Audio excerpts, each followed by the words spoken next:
begins with a storm. Raindrops striking bare forest earth, a flurry of snowflakes in the mountains. The spring thaw unleashes it to lower elevations, to join forces and form bigger waters of many uses. It journeys hundreds of miles to irrigate the crops that provide us food, brings millions of dollars to the economy for recreation enthusiasts, provides nourishment and lush habitat for an abundant array of wildlife. It's the water that fuels our daily lives. It generates power, our lifestyles, our recreation, our drinking water. In the harsh environment of Arizona, water is our single most important resource, but it's also becoming increasingly scarce. A severe drought that began in 1999 has reduced our available surface water. Overgrown forests and devastating fires are stealing from the watersheds. The population explosion in our region increases demand, while the supply becomes more stressed. So what is our water outlook for this state? A barren landscape or a land of plenty? The answer probably lies somewhere in the middle. We're not suddenly going to become water rich, but it's certainly too early to throw in the towel for the future.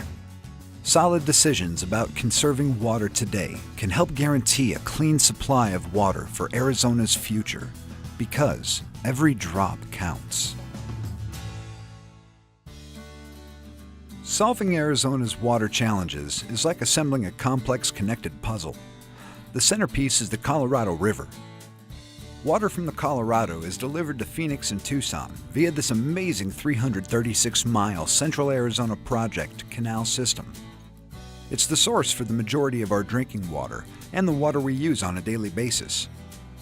It's also essential for irrigating local farms that we rely on as a food source and a major portion of Arizona's economy. But the mighty Colorado comes with some strings attached. 7 western states depend on it for water, including Arizona, Wyoming, New Mexico, Colorado, Utah, Nevada, and California, along with Mexico. They all have a voice in deciding how the river's water will be used, and it's not always a friendly conversation. States, cities, federal agencies, farmers, and environmental groups are often at odds with each other.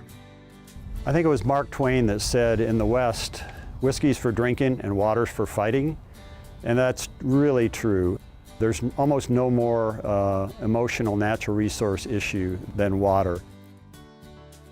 Every drop of the Colorado is already spoken for and often struggles to reach its delta in the Gulf of California, creating devastating effects for wildlife and the people in the area who depend on it.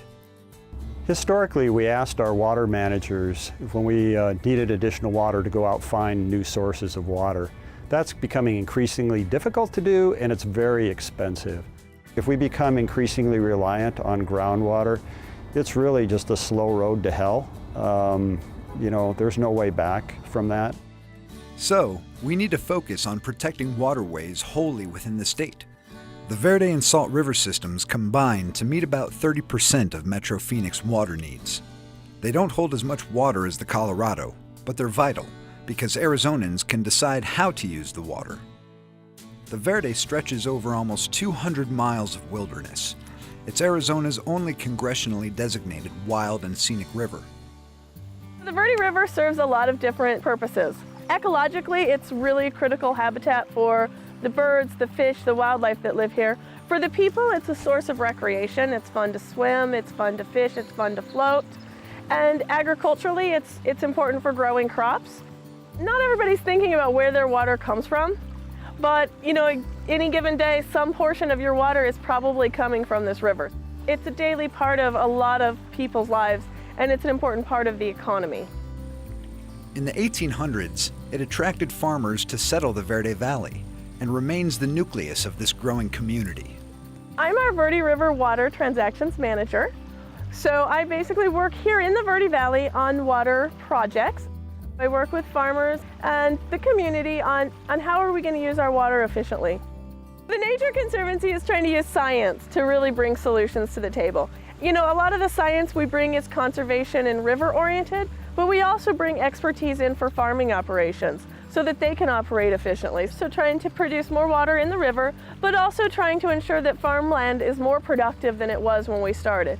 It's time intensive. We spend a lot of time talking through problems. We try to understand what are the concerns that a producer has, what are the concerns that the community might have, but also what are the ecological needs of the river.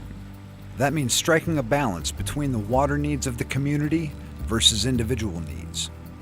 We see throughout the Verde Valley, people are really interested in how do they use the water as wisely as possible so that they can leave that in the river. So while not everybody's in agreement about what the right thing is in the right place all the time, the community is coming together to try to solve this problem collectively so that we're finding solutions that meet all of those things.